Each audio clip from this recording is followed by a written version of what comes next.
بسم اللہ الرحمن الرحیم۔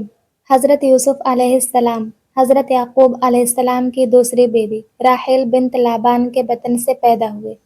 آپ علیہ السلام انتہائی خوبصورت، حسن و جمال کا پیکر، صبر اور عفو درگزر کے علم بردار تھے۔ اللہ تعالیٰ نے آپ علیہ السلام کو اپنا نبی منتخب فرما کر آپ علیہ السلام کو بہت اعلیٰ مقام پر فائز فرمایا، اور حضرت یوسف علیہ السلام کا ذکر خیر قرآن مجید میں 26 مقامات پر فرمایا، اور پوری ایک سورت آپ علیہ السلام کے نام سے نازل فرمائی۔ آپ علیہ السلام واحد پیغمبر ہیں جن کا پورا واقعہ اللہ تعالیٰ نے قرآن مجید میں ایک ہی جگہ تفصیل کے ساتھ ذکر فرمایا، اور آپ علیہ السلام کے واقعہ کو احسن القصص کے نام سے تعبیر فرمایا۔ حضرت یوسف علیہ السلام کے 11 بھائی تھے، اور آپ علیہ السلام کے والد محترم آپ علیہ السلام سے سب سے زیادہ پیار کرتے تھے۔ آپ علیہ السلام نے بچپن میں خواب دیکھا کہ 11 ستارے، سورج اور چاند مجھے سجدہ کر رہے ہیں۔ آپ علیہ السلام نے اپنا یہ خواب اپنے والد محترم حضرت یعقوب علیہ السلام سے بیان کیا۔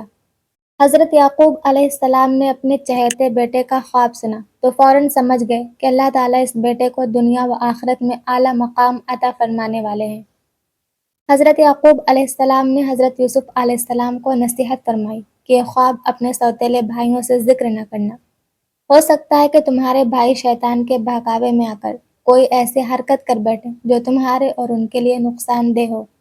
حضرت یوسف علیہ السلام کا خواب سننے کے بعد حضرت یعقوب علیہ السلام نے ان میں نبی بننے کے آثار دیکھے تو ان سے اور زیادہ محبت کرنے لگے۔ حضرت یوسف علیہ السلام کے سوتیلے بھائیوں کو یہ محبت برداشت نہ ہوئی، اور وہ حسد کی آگ میں جل کر حضرت یوسف علیہ السلام کے خلاف سازشیں کرنے لگے۔ سوتیلے بھائیوں نے حضرت یوسف علیہ السلام کو باپ کی نگاہوں سے اوجھل کرنے کا فیصلہ کر لیا، اور آپس میں یہ مشورہ کیا کہ یوسف علیہ السلام کو یا تو جان سے مار ڈالیں یا دور کسی ایسی جگہ پر چھوڑ آئیں جہاں سے یہ واپس نہ آ سکے۔ ایسا کرنے سے والد محترم کی مکمل توجہ ہماری طرف ہو جائے گی۔ ایک بھائی نے کہا کہ انہیں جان سے مارنا بہتر نہیں، البتہ کسی گہرے کنویں میں ڈال دو تاکہ کوئی راہ چلتا مسافر اسے لے کر کسی دوسرے ملک لے جائے۔ اس طرح تم یوسف سے بھی چھٹکارا حاصل کر لو گے اور اپنے باپ کی توجہ کو بھی پالو گے۔ سب نے اس رائے پر اتفاق کیا اور اسے عملی جامہ پہنانے کے لیے کوششیں شروع کر دیں۔ رسول اکرم صلی اللہ علیہ وسلم نے فرمایا، پہلی امتوں کی بیماریوں میں سے ایک بیماری تمہارے اندر بھی سرایت کر گئی ہے، اور وہ حسد و بغض کی بیماری ہے جو دین کا صفایا کر دیتی ہے۔ اسلامی تاریخ اور انبیاء کرام کے ان بہترین واقعات کو تفصیل سے جاننے کے لیے ہمارے چینل ذات الانواع کو سبسکرائب کریں اور بیل آئیکن کو ضرور دبائیں تاکہ انبیاء کرام کی زندگی سے جڑی ہر نئی ویڈیو آپ تک بروقت پہنچ سکے۔ حضرت یوسف علیہ السلام کے سوتیلے بھائی اس کوشش میں تھے کہ کسی نہ کسی طرح اپنے اس بھائی کو اپنے ساتھ لے کر جائیں اور کسی گہرے کنویں میں پھینک دیں تاکہ کوئی مسافر انہیں اٹھا کر لے جائے۔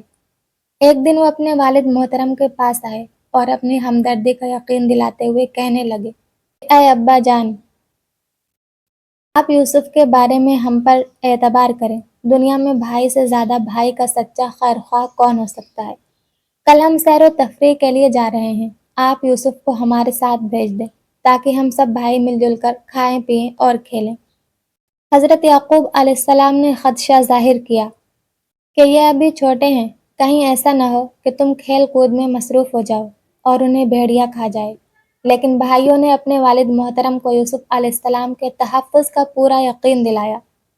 آخر کار حضرت یعقوب علیہ السلام نے انہیں یوسف کو اپنے ساتھ لے جانے کی اجازت دے دی۔ حضرت یعقوب علیہ السلام کو مطمئن کرنے کے بعد آپ علیہ السلام کے بھائی انہیں لے کر چل پڑے۔ جیسے ہی وہ اپنے والد محترم کی نظروں سے اوجھل ہوئے، آپ علیہ السلام کو مختلف انداز میں پریشان کرنے لگے۔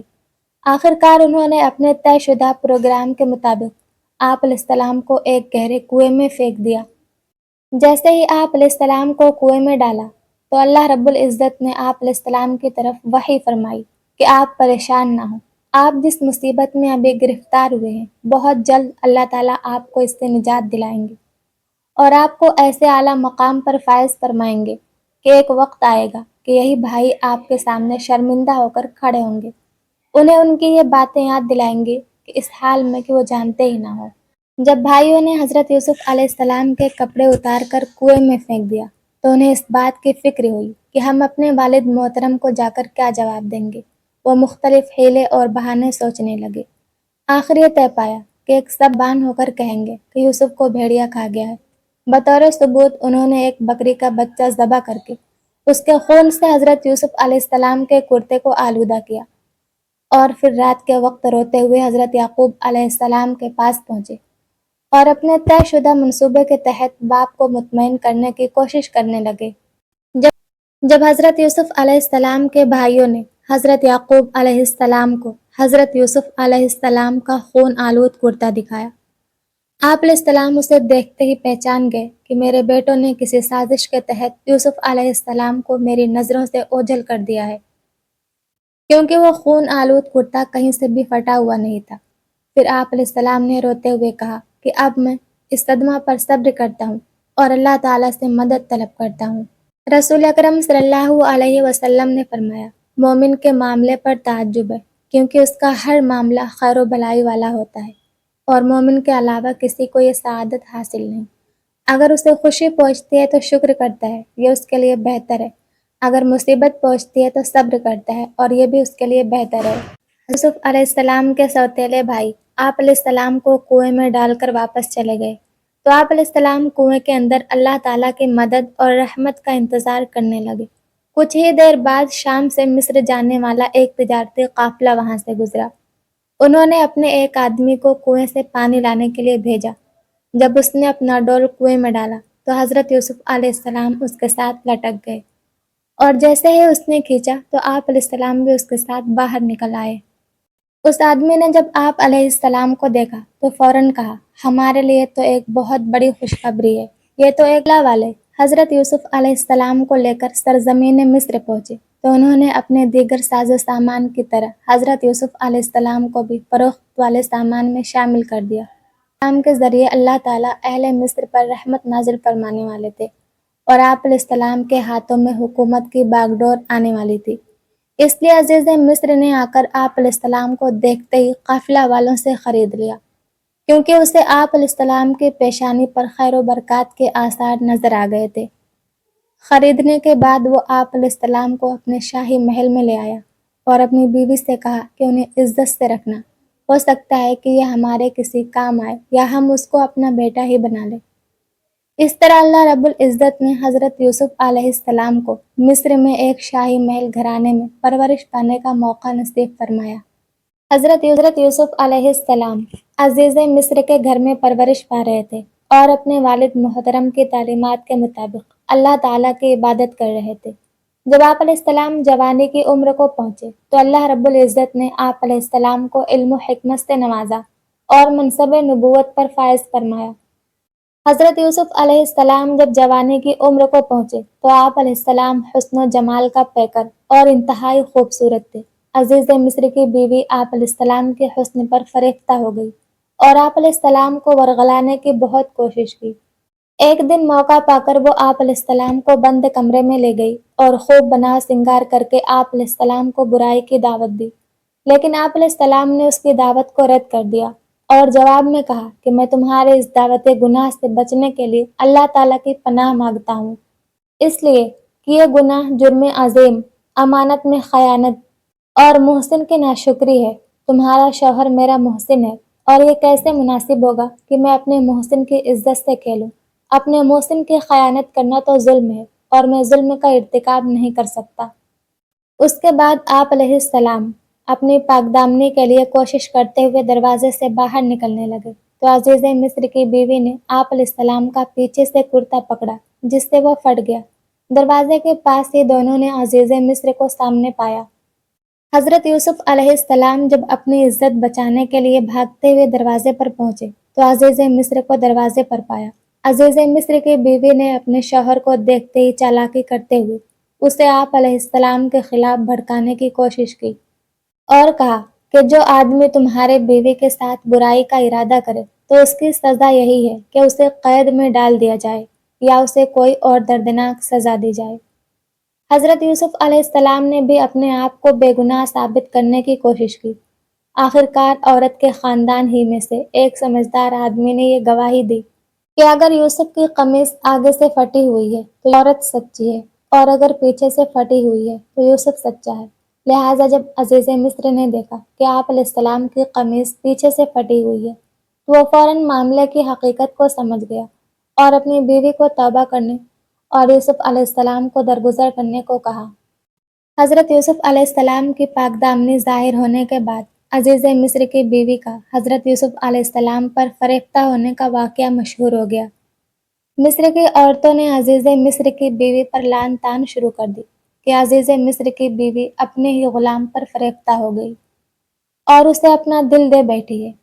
جب عزیز مصر کی بیوی کو پتہ چلا تو اس نے عورتوں کی ایک محفل منعقد کی اور مہمان نوازی کے طور پر دسترخوان پر پھل بھی رکھ دیے اور ہر ایک کے ہاتھ میں ایک ایک چھری بھی دے دی تاکہ اپنے سامنے رکھے ہوئے پھل کاٹ کر کھائیں۔ عین اس وقت جب عورتیں پھل کاٹ کر کھا رہی تھیں، حضرت یوسف علیہ السلام کو ان کے سامنے بلایا۔ عورتیں آپ علیہ السلام کے حسن و جمال کو دیکھ کر ایسے متاثر ہوئیں کہ اپنے ہوش و حواس سے کھو بیٹھیں۔ انہوں نے پھلوں کے بجائے اپنے ہی ہاتھ زخمی کر لیے اور حیرت و تعجب کا اظہار کرتے ہوئے پکار اٹھی کہ ہمارے سامنے کوئی انسان نہیں بلکہ آسمان سے کوئی نہایت حسین و جمیل فرشتہ اتر آیا ہے۔ عزیز مصر کی بیوی نے موقع پا کر کہا کہ اس کے بارے میں تم مجھ پر لعن طعن کر رہی تھی۔ جب حضرت یوسف علیہ السلام نے عزیز مصر کی بیوی کی دعوت پر آنے والی عورتوں کے مکر و فریب کو دیکھا تو اللہ رب العزت کے حضور مکر و فریب سے بچاؤ کے لیے دعا مانگی۔ اے میرے پروردگار، جس بات کی طرف یہ عورتیں مجھے بلا رہی ہیں اس سے تو مجھے قید خانہ زیادہ پسند ہے۔ اگر آپ نے ان کا مکر مجھ سے دور نہ کیا تو میں ان کی طرف مائل ہو جاؤں گا اور نادانوں میں سے ہو جاؤں گا۔ بس ان کے رب نے ان کی دعا قبول کر لی اور ان عورتوں کے مکر اس سے دور کر دی۔ یقیناً وہ خوب سننے والا جاننے والا ہے۔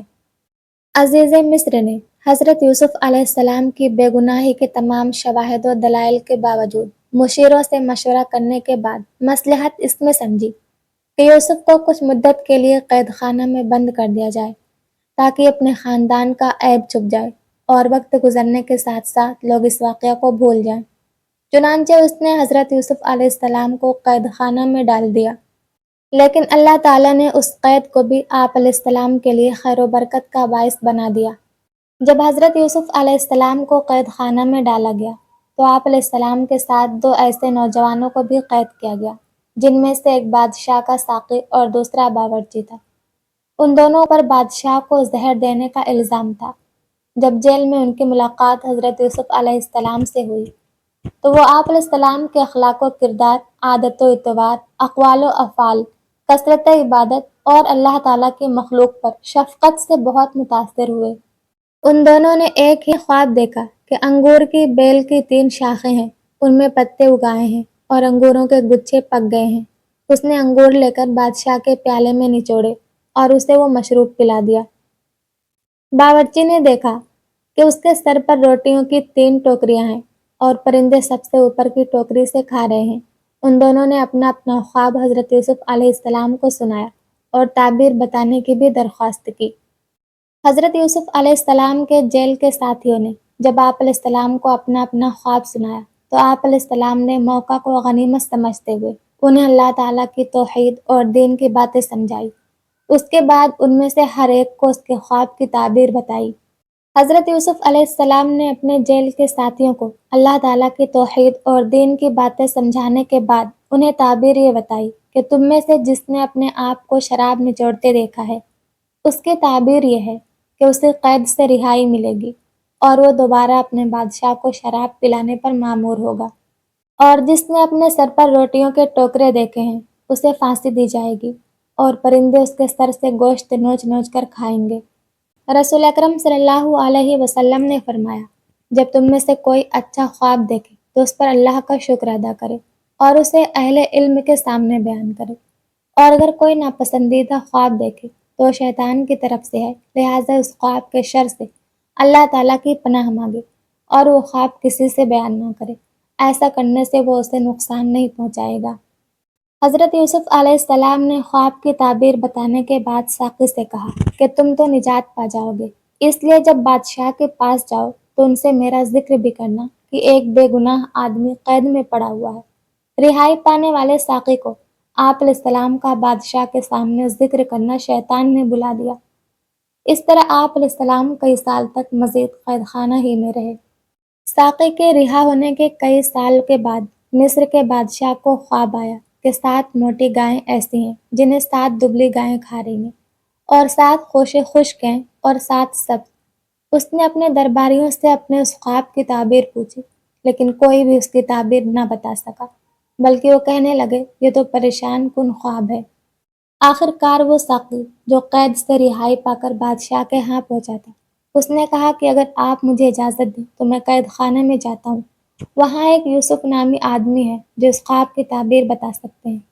چنانچہ اجازت ملنے کے بعد وہ آپ علیہ السلام کے پاس آیا اور آپ علیہ السلام سے خواب کی تعبیر دریافت کی۔ آپ علیہ السلام نے جو تعبیر بتائی ویسے ہی ثابت ہوئی۔ جب بادشاہ کے ساقی نے حضرت یوسف علیہ السلام سے بادشاہ کے خواب کی تعبیر پوچھی اور آپ علیہ السلام نے اس کی تعبیر بتائی تو وہ فوراً بادشاہ کے پاس پہنچا اور حضرت یوسف علیہ السلام کی بتائی ہوئی تعبیر اس کے سامنے پیش کی۔ خواب کی تعبیر معلوم ہونے پر بادشاہ بڑا خوش ہوا اور حضرت یوسف علیہ السلام کو اپنے خاص وزراء میں شامل کرنے کے لیے اپنے پاس لانے کا حکم دیا۔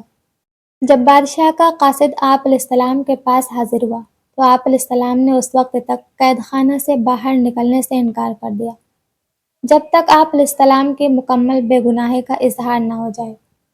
آپ علیہ السلام نے قاصد سے کہا کہ بادشاہ کو میرا پیغام پہنچا دو کہ جن عورتوں نے مکر و فریب کرتے ہوئے اپنے ہاتھ کاٹ لیے تھے ان سے پوچھیں کہ اصل حقیقت کیا تھی۔ بادشاہ نے ان عورتوں سے دریافت کیا تو انہوں نے اصل حقیقت کا اعتراف کرتے ہوئے کہا کہ یوسف علیہ السلام پاک دامن ہیں، ان میں کوئی برائی نہیں۔ اور عزیز مصر کی بیوی نے بھی جب دیکھا کہ حق واضح ہو گیا ہے تو اس نے بھی اقرار کیا کہ میں نے ہی اسے ورغلانے کی کوشش کی تھی، وہ یقیناً بے گناہ ہے۔ جب آپ علیہ السلام کی بے گناہی ثابت ہو گئی تو آپ علیہ السلام نے عرض کیا کہ میں اپنے نفس کی پاکیزگی بیان نہیں کرتا، بے شک نفس سے تو گناہ کے کام ہونا ممکن ہے، مگر ایک کہ جس پر اللہ تعالیٰ اپنی خاص رحمت نازل فرمائے۔ جب عزیز مصر کے سامنے حضرت یوسف علیہ السلام کی بے گناہی ثابت ہو گئی اور اسے معلوم ہو گیا کہ آپ علیہ السلام پر لگائے جانے والا الزام بے بنیاد ہے تو اس نے کہا یوسف علیہ السلام کو میرے پاس لے آؤ، میں انہیں اپنے خاص کاموں کے لیے مقرر کر لیتا ہوں۔ جب اس نے آپ علیہ السلام سے گفتگو کی تو آپ علیہ السلام کی صلاحیتوں سے بہت متاثر ہوا اور کہنے لگا آج سے آپ ہمارے ہاں عزت والے اور امانت دار ہیں، لہٰذا ہم آپ کو وزارت دینا چاہتے ہیں۔ آپ علیہ السلام نے عرض کیا کہ اگر آپ مجھے وزارت دینا چاہتے ہیں تو وزیر خانہ بنا دیجیے۔ لہٰذا اس طرح آپ علیہ السلام کو مصر میں وزارت کے عہدے پر فائز کر دیا گیا اور اللہ عز و جل کا وہ وعدہ پورا ہوا کہ ہم آپ کو زمین میں اعلیٰ مقام پر فائز فرما دیں گے۔ آپ علیہ السلام کو چونکہ پہلے سے ہی علم ہو چکا تھا کہ 7 سال کے بعد قحط سالیاں آئیں گی، آپ علیہ السلام نے پہلے ہی سے ایسی تدابیر اختیار کی کہ قحط سالی والے سال بھی لوگوں کو خورد و نوش کی اشیاء بقدر ضرورت ملتی رہیں۔ حضرت یوسف علیہ السلام کی زندگی ہمیں سکھاتی ہے کہ چاہے حالات کتنے ہی کٹھن کیوں نہ ہو، اگر انسان صبر اور تقوی کا راستہ اختیار کرے تو اللہ تعالیٰ اسے ذلت کی گہرائیوں سے نکال کر عزت کی بلندیوں پر فائز کر دیتا ہے۔ اگلے حصے میں ہم دیکھیں گے کہ کس طرح یوسف علیہ السلام کی اپنے خاندان سے دوبارہ ملاقات ہوئی اور مصر کے قحط میں انہوں نے کس طرح انسانیت کی خدمت کی۔ تب تک کے لیے اپنا بہت خیال رکھیے گا۔ اللہ حافظ۔